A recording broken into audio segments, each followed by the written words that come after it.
और वो उड़ने लगा। कुछ ही देर बाद वो आकाश की अनंत ऊंचाइयों में उड़ता हुआ पूरब दिशा की ओर बढ़ रहा था। मैंने कभी कल्पना भी नहीं किया था कि एक दिन मैं आकाश में उड़ूंगा। अभी भोला उड़ता हुआ एक झील के ऊपर से गुजर रहा था कि तभी जोर से आंधी चलने लगी। हे भगवान, इतनी तेज आंधी में तो उड़ने की शक्ति ही छीन रही है।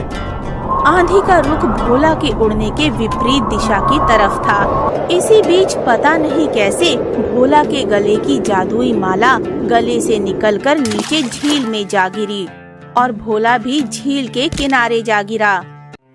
हाय हाय, मर गया।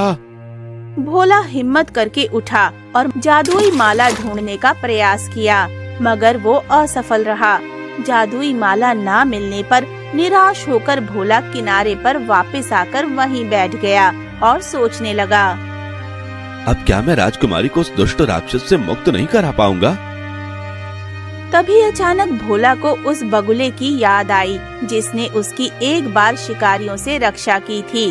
भोला ने बगुला को पुकारा, बगुला भाई, मुझे मदद करो, मुझे आपकी जरूरत है। तभी आकाश में उड़ता हुआ एक बगुला प्रकट हुआ। कुछ ही पल में वो भोला के पास उतरा। कहो मित्र, मैं तुम्हारे लिए क्या कर सकता हूँ? मेरा मोती के माला से इस झील में कहीं खो गया है।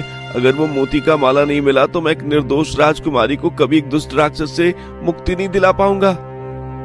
तुम चिंता मत करो, राजकुमारी को उस राक्षस से मुक्ति जरूर मिलेगी। मैं अभी वो माला निकाल कर लाता हूँ। भोला के बताए स्थान पर पहुंचकर बगुला ने झील में डुबकी लगा दी और कुछ ही देर बाद जब बगुला बाहर निकला तो माला उसकी चोंच में दबी हुई थी।